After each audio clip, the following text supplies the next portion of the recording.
आज हमने टॉपिक लिया है बैटल ऑफ प्लासी। तो बैटल ऑफ प्लासी जो थी, तो वो 1757 में हुई थी। कोलकाता में पलासी बोल के जगह है, जहाँ जिसको पहले ब्रिटिश प्लासी कहते थे। तो उस लोकेशन में ये हुई थी। तो क्लास 6, 7, 8, 9, 10 हिस्ट्री सीबीएसई बोर्ड है, इवन एनसीईआरटी के रेफरेंस से ये टॉपिक बनाया गया है।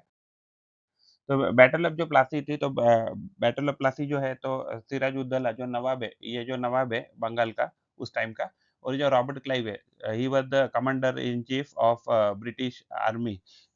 ईस्ट इंडिया कंपनी कह सकते हैं, उस टाइम में ब्रिटिश आर्मी नहीं थी, तो ईस्ट इंडिया कंपनी का जो भी चीफ था, तो उसका वो कमांडर इन चीफ था, तो उनके बीच में हुई थी और ये बैटल जीती ईस्ट इंडिया कंपनी ने। तो ये रॉबर्ट क्लाइव की फ़ोटो है, ये सिराजुद्दौला की फ़ोटो है और ये मीर जाफ़र है। तो मीर जाफ़र कौन था? तो जाफ़र जो है वो कमांडर इन चीफ़ था। तो जो सिराजुद्दौला था, जो कोलकाता है या कलकत्ता है, तो उसका जो नवाब था, तो उस नवाब का ये कमांडर इन चीफ़ था। तो एग्ज़ैक्टली ये 3 कैरेक्टर बहुत इम्पोर्टेंट है इन बैटल ऑफ प्लासी।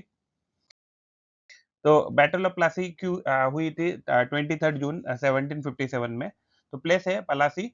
अभी पलासी करंटली अभी उसको पलासी कहते हैं। उस टाइम पे ब्रिटिश उसको प्लासी कहते थे। तो ये पलासी एक टाउन है वेस्ट बंगाल में, जो अराउंड 171 किलोमीटर है फ्रॉम कोलकाता। हाँ? उस टाइम का कलकत्ता कह सकते हैं।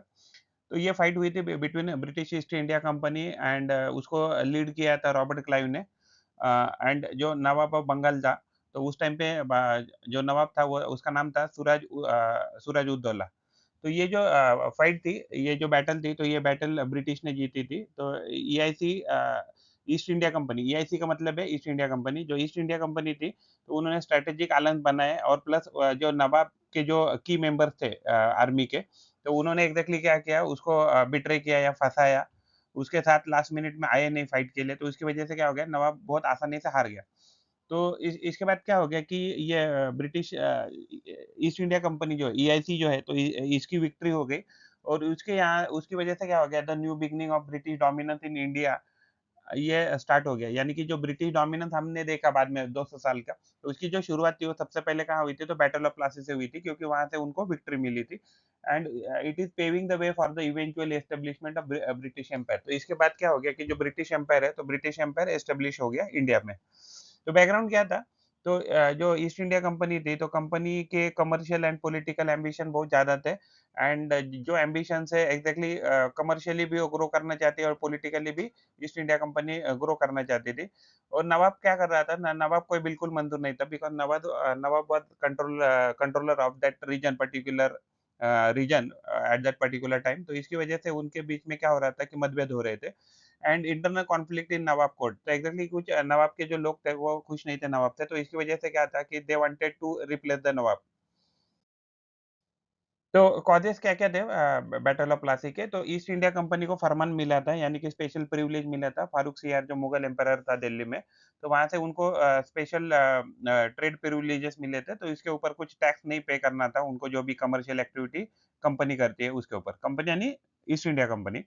उसके बाद उन्होंने कलकत्ता में क्या है कि फोर्ट विलियम जो है, तो उसका फोर्टिफिकेशन चालू किया या इवन आर्मी रखना चालू किया। तो ये नवाब को बिल्कुल मंज़ूर नहीं था और उसका परमिशन भी नहीं लिया था उन्होंने इसके लिए।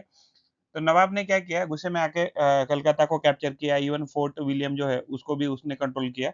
फोर्ट विलियम क्या था, तो उस टाइम का एग्ज़ैक्टली जो ईस्ट इंडिया कंपनी है, उसका बहुत बड़ा स्ट्रॉन्ग होल्ड था। तो इसकी वजह से क्या हो गया कि जब ये नवाब ने ये जीता पर्टिकुलर फोर्ट विलियम, तो जितने भी वहाँ लोग थे, तो उसने क्या किया, तो एक छोटे से कमरे में बंद कर दिया। तो उसकी वजह से क्या हो गया, एक छोटे से कमरे में बहुत सारे ब्रिटिश के लोग रखने के कारण उनकी डेथ हो गई, जिसको ब्लैक होल इंसिडेंट ऐसे कहा जाता है। तो इसकी वजह से क्या हो गया कि ये जो टेंशन है, तो इन दोनों के पार्टी के बीच में, तो वो ज़्यादा बढ़ गई।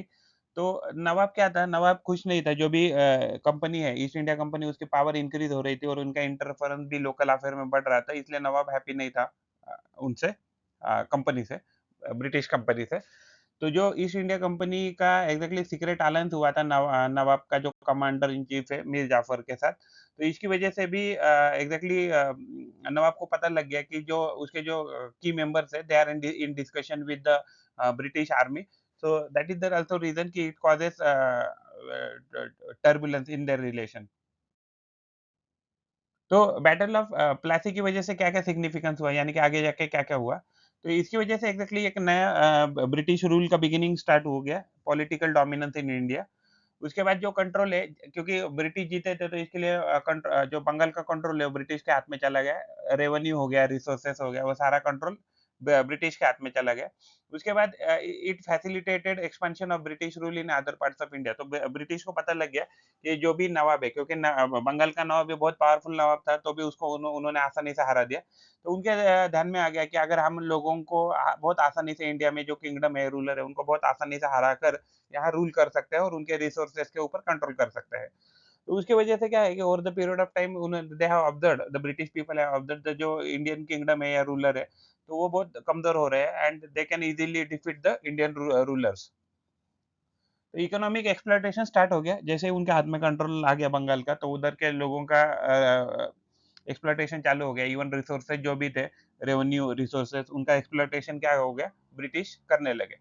तो शिफ्ट ऑफ पावर जो था, शिफ्ट ऑफ पावर डायनामिक्स, यानी कि जो पावर जो पहले थी तो इंडियन रूलर के पास थी, तो over the period of time क्या हो गया, धीरे धीरे करके वो सारी जो पावर है वो ईस्ट इंडिया कंपनी के हाथ में चली गई, क्योंकि उन्होंने ऑलमोस्ट सारे बैटल में जो इंडियन रूलर है उनको हराया। उसका आफ्टरमैथ यानी उसके रिजल्ट क्या हो गए ये सारे बैटल के। तो बैटल का ये रिजल्ट हो गया कि जो मीर जाफर है तो उसको पपेट रूलर बनाया गया। नवाब नवा मीन्स उसको नवाब डिक्लेयर किया गया बाय द ब्रिटिश, जिसकी वजह से क्या है, मीर जाफर एक नाम के लिए ये नवाब था, लेकिन उसके हाथ में एक्चुअल कुछ पावर नहीं थी।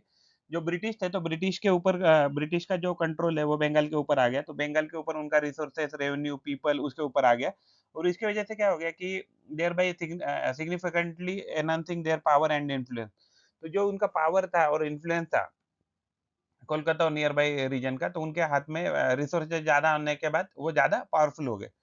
और ये टर्निंग पॉइंट है एग्जैक्टली प्लासी की बैटल, क्योंकि इट इज़ द बिगिनिंग और it is the marking the beginning of British colonial era in India. तो यानी कि 1757 के बाद देखा तो धीरे-धीरे करके ब्रिटिश ने क्या-क्या over the period of time 1857 आते-आते ऑलमोस्ट सारा रीजन उनके कंट्रोल में ले लिया and India became the colonial colony of the British.